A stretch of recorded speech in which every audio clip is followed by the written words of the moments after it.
ప్రభువైన యేసుక్రీస్తు నామములో మీ అందరికీ హృదయపూర్వకమైన వందనాలు.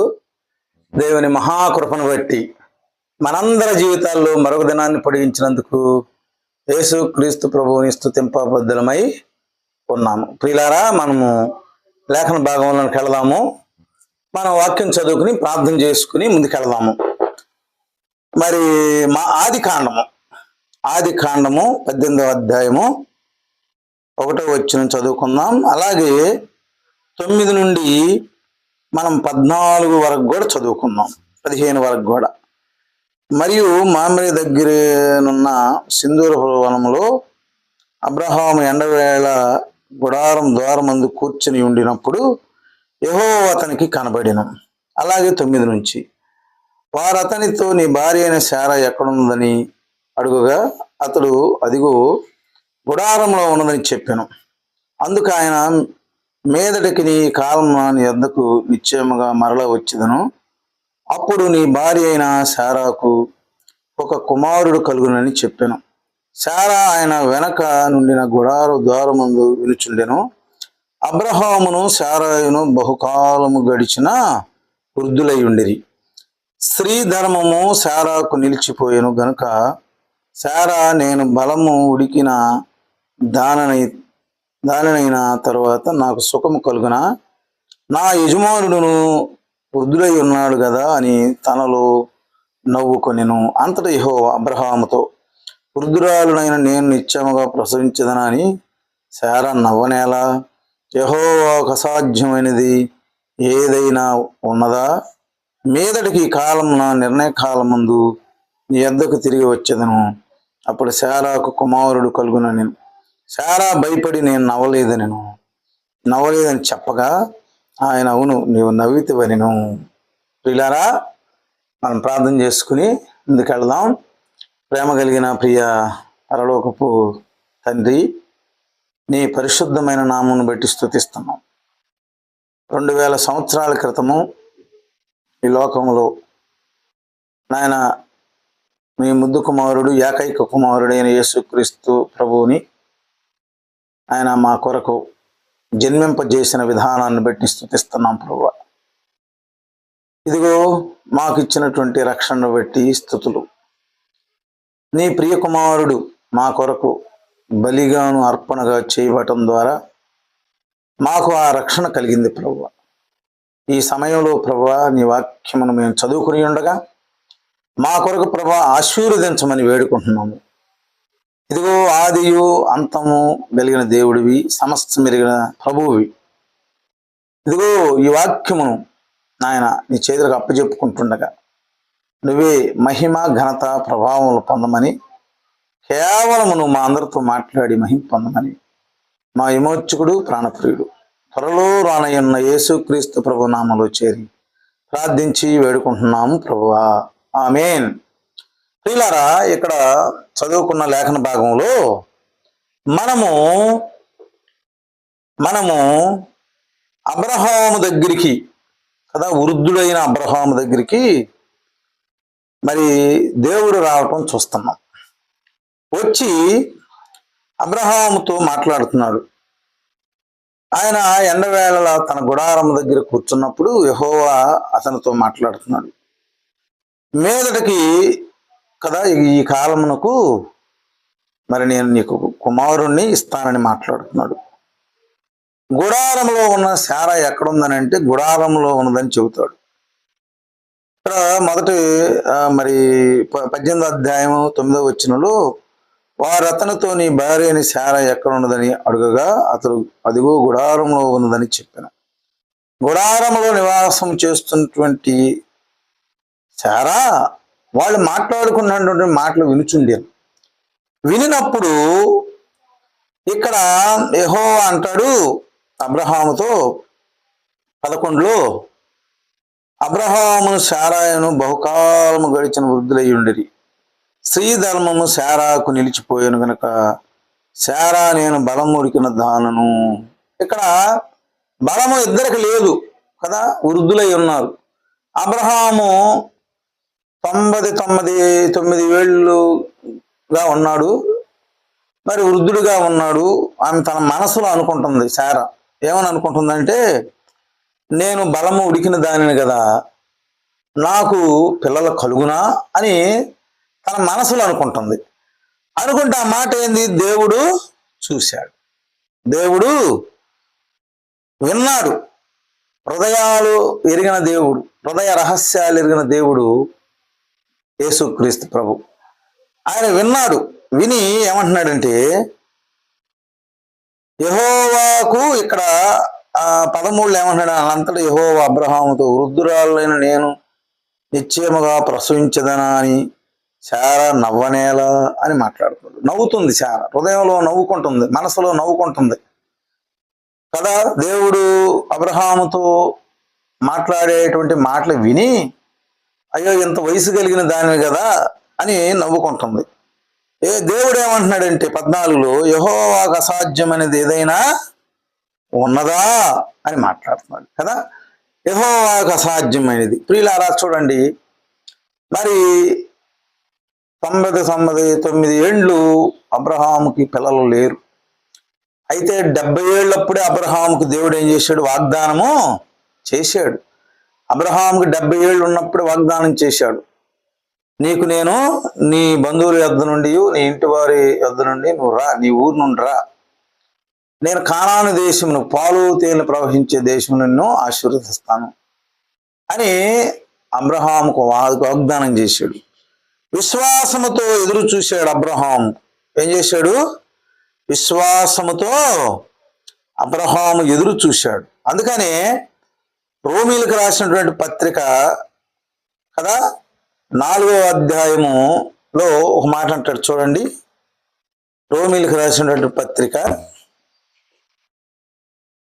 4వ అధ్యాయము మరి 13 నుండి చదువుకుందాం మనం. 4వ అధ్యాయము 18వ వచనం చదువుకున్నాం. 4వ అధ్యాయం 18.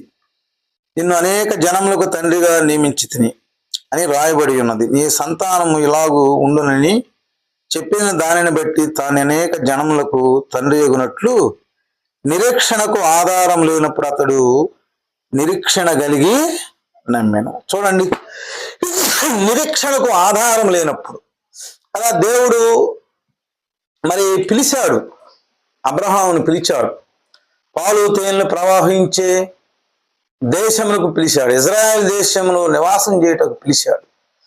పిలిస్తే అక్కడ నిరీక్షణ ఉంచడానికి కానీ ఏం ఆధారం లేనప్పుడు ఏం చేశాడు అబ్రహాము, నిరీక్షణ ఉంచాడు, విశ్వాసము ఉంచాడు. కింద వచనాలు చదువుకున్నప్పుడు 19లో కూడా రోమీలకు రాసిన పత్రిక 4వ అధ్యాయము 19వ వచనంలో, మరియు అతడు విశ్వాసమునందు బలహీనుడు కాక రమారమి 100 ఏండ్లు వయసు గలవాడై ఉండి అప్పటికి తన శరీరము మృతలేమైనట్లును శారా గర్భము మృతలేమైనట్లును ఆలోచించెను. కానీ విశ్వాసము వలన దేవుని వాగ్దానం గురించి సందేహింపక దేవుని మహిమపరిచి ఆయన వాగ్దానము చేసిన దానిని నెరవేర్చుటకు సమర్థుడిని రుడిగా విశ్వసించెను. విశ్వసించి విశ్వాసము వలన బలము నొందెను. చూడండి ప్రియులారా, విశ్వాసము ఇక్కడ అన్నిటికీ మూలము విశ్వాసం, భక్తి చాలా అవసరం. అబ్రహాముతో దేవుడు మాట్లాడి వాగ్దానం చేశాడు. ఆ వాగ్దానం చేసిన ప్రకారం అబ్రహాముని మరి ఇశ్రాయేలు దేశంలో ఆశీర్వదిస్తున్నట్లుగా చూస్తున్నాం. తనకు పుట్టపోయే బిడ్డ ద్వారానే అనేకమైనటువంటి జనములు భూమి మీద ఉన్నటువంటి జనులందరూ ఆశీర్వదింపబడతాడని ఆనాడే దేవుడు అబ్రహాముకు వాగ్దానం చేశాడు. అందుకనే అబ్రహాము ఏమీ లేనప్పుడు, నిరీక్షణకు ఆధారం లేనప్పుడు దేవుని యందు విశ్వాసం ఉంచి దేవుణ్ణి నమ్మినట్లుగా మనము చూస్తున్నాము. అందుకని హెబ్రీలకు రాసిన పత్రిక 11:11లో ఏమంటాడంటే, హెబ్రీలకు రాసినటువంటి పత్రిక 11వ అధ్యాయము 11వ వచనంలో ఏమంటాడంటే, విశ్వాసమును బట్టి చాలా వాగ్దానం చేసిన వాడు నమ్మదగిన వాడని ఎంచుకొని గనక తాను వయసు గతించినదైనను గర్భము ధరించుటకు శక్తి పొందెను. చూడండి ప్రియులారా, మరి ముసలితనమందు గర్భము ధరించినట్లుగా శారా చూస్తున్నాం. విశ్వాసమును బట్టి అది కూడా జరిగింది. ఏది? శారా గర్భం ధరించడం విశ్వాసమును బట్టి జరిగింది. ఎందుకు? వాగ్దానం చేసిన వాడు కదా, వాగ్దానం చేసిన వాడు ఎలాంటి వాడు అంట? ఆయన నమ్మదగిన వాడంట. వాగ్దానం చేసిన వాడు, అబ్రహాముకి వాగ్దానం చేసిన వాడు ఎవరో? ఆయన నమ్మదగిన వాడు కదా. ఈ భూలోకంలో ఆయన అటువంటి వాడు ఎవరు కూడా లేరు. ఆకాశమందు గాని భూమి మీద గాని ఆయనే దేవుడు, ఆయనే రక్షకుడు, ఆయనే యేసుక్రీస్తు ప్రభు. ఆయన యందు విశ్వాసం ఉంచవలసినటువంటి అవసరం ఉన్నది. ఇక్కడ అన్నాడు, శారాకు వాగ్దానం చేసిన వాడు నమ్మదగిన వాడని ఎంచుకొనెను గనుక తాను వయస్సు గతించినను గర్భము ధరించుటకు శక్తి పొందెను కదా. వయస్సు గతించిపోయినా గాని గర్భము ధరించుటకు ఏమి పొందెను? శక్తి పొందాను. ప్రియులారా, దేవుడు వాగ్దానం చేసిన దేవుడు నమ్మదగిన దేవుడు. ఈ లోక ప్రపంచంలో జీవిస్తున్నటువంటి మనము కూడా ఆ విషయం నమ్మవలసినటువంటి అవసరం ఉన్నది కదా. మరి దేవుడు కీర్తన గ్రంథంలో ఒక మాట అంటాడు చూడండి. దేవుడు కీర్తనల గ్రంథము 44వ కీర్తనలో ఏమంటాడంటే,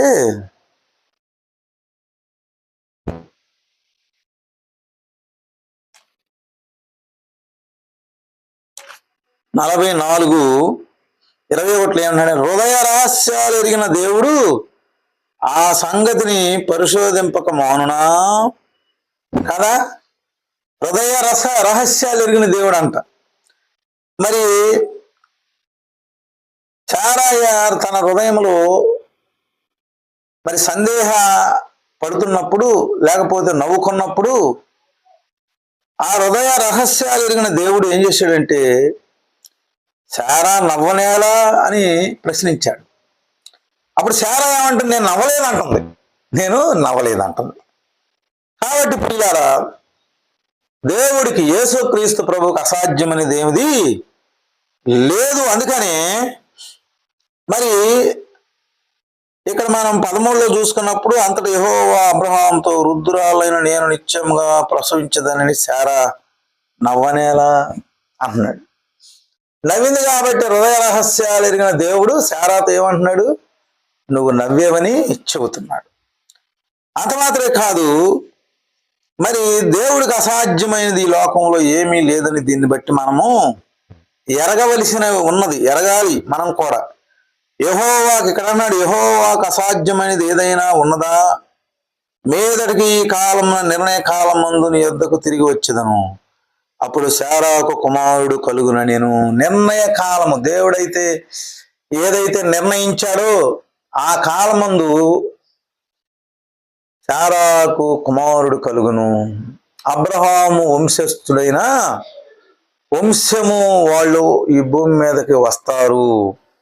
అబ్రహాము గర్భం కడుపునే కుమారుడు పుడతాడని దేవుడు అబ్రహాముకి చెబుతున్నాడు. అబ్రహాము విశ్వాసం ఉంచాడు. ప్రియా సహోదరులారా, ఈ కాలంలో నివాసించేసి మనం కూడా దేవుని యందు విశ్వాసం ఉంచవలసినటువంటి అవసరం అన్నది. ఆ కాలంలో ఉన్న అబ్రహాము, శారై దేవుని యందు విశ్వాసం ఉంచారు కదా.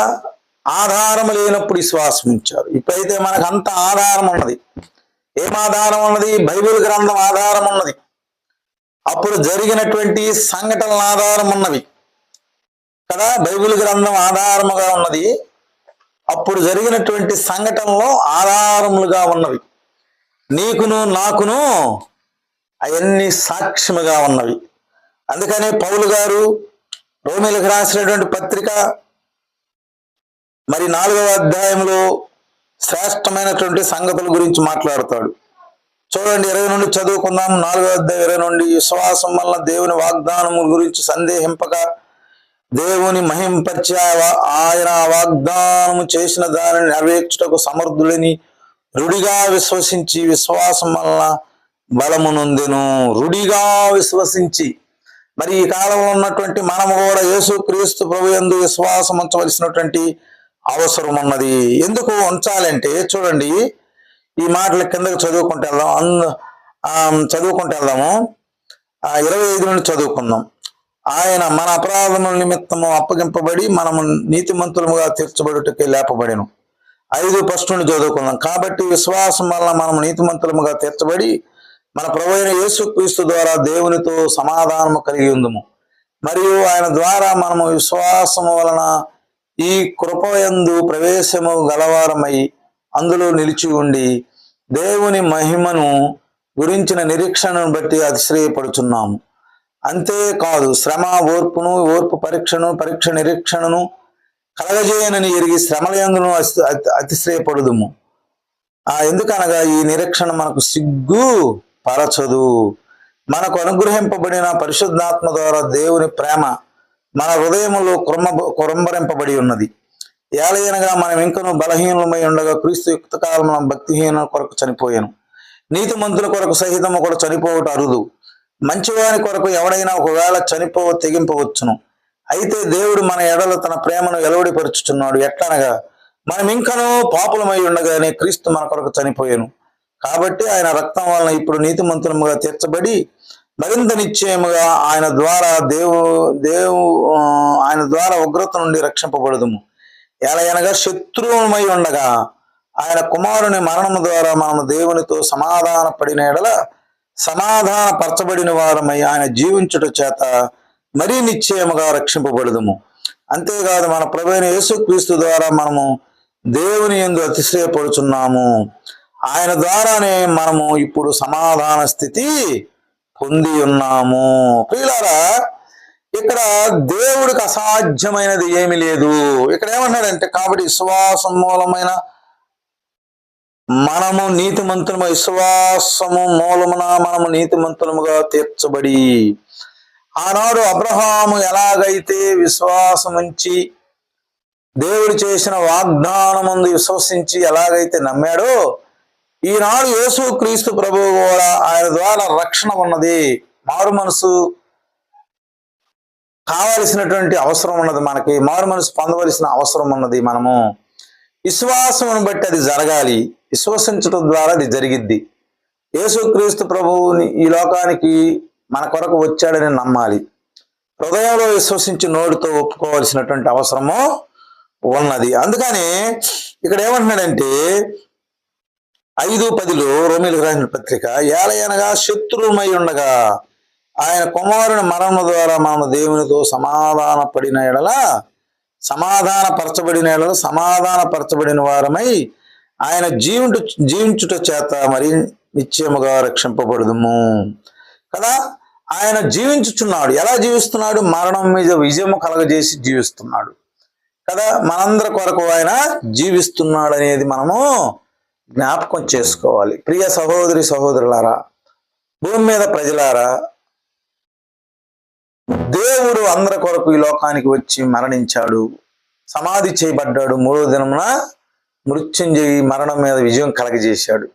కాబట్టి మనము ఆయన విశ్వాసం ఉంచాలి. అబ్రహాము పిల్లలు లేని సమయంలో మరి ఎలాగైతే మరి విశ్వాసం ఉంచాడో, దేవుడు చేసిన వాడు నమ్మదగిన వాడు, వాగ్దానం చేసిన వాడు నమ్మదగిన వాడని అబ్రహాం ఏ విధంగా విశ్వాసం ఉంచాడో, ఆ దేవుని యందు విశ్వాసం ఉంచాడు అబ్రహాము. ఇప్పుడు యేసుక్రీస్తు ప్రభు మన కొరకు ఈ భూమి మీదకి వచ్చి చనిపోయాడు. మనం కూడా విశ్వాసం ఉంచవలసినటువంటి అవసరం ఉన్నది. ఒకవేళ ఆయన యందు విశ్వాసము లేకపోతే నష్టపోయేది మనమే. ప్రియులారా, నష్టం ఉంది మనకి కదా. ఎందుకు ఉందంటే, ఒకరోజు నువ్వు నేను చనిపోవాలి. చనిపోయిన తర్వాత తీర్పులోనికి వెళితే మనం ప్రమాదంలో పడ్డట్టు. తీర్పులో నుండి, మరణంలో నుండి జీవంలోనికి దాటించడానికి యేసుక్రీస్తు ప్రభు భూమి మీదకి వచ్చి ఉన్నాడు. కాబట్టి మనందరం కూడా మరి ఎవరైతే రక్షణ పొందలేదు, మారు మనసు పొందలేదు, ఎవరైతే యేసుక్రీస్తు ప్రభువుని ఇంకను తెలుసుకోలేనటువంటి పరిస్థితులు ఉన్నారు, ఇప్పుడైనను సమయం ఉండగానే సద్వినియోగం చేసుకోవాల్సిన అవసరం ఉన్నది.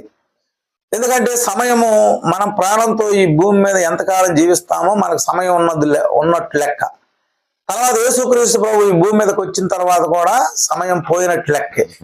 కాబట్టి సమయం ఉండగానే సద్వినియోగం చేసుకొనచ్చు, అజ్ఞానుల వలె కాక జ్ఞానుల వలె నడుచుకున్నట్లు యేసుక్రీస్తు ప్రభు యొద్దకు రావాల్సినటువంటి అవసరం ఉన్నది. దేవుడు మరి రెడీగా ఉన్నాడు. ఎవరైతే వస్తారో మరి వాళ్ళ దేవుని బిడ్డలుగా, యేసుక్రీస్తు ప్రభు బిడ్డలుగా చేసుకోవడానికి రెడీగా ఉన్నాడు యేసుక్రీస్తు ప్రభు. మరి మీరందరూ ఆయన యొద్దకు వచ్చి మరి రక్షణ పొందాలని, మరి యేసుక్రీస్తు ప్రభు యందు విశ్వాసం ఉంచాలని మరి నా ప్రార్థన.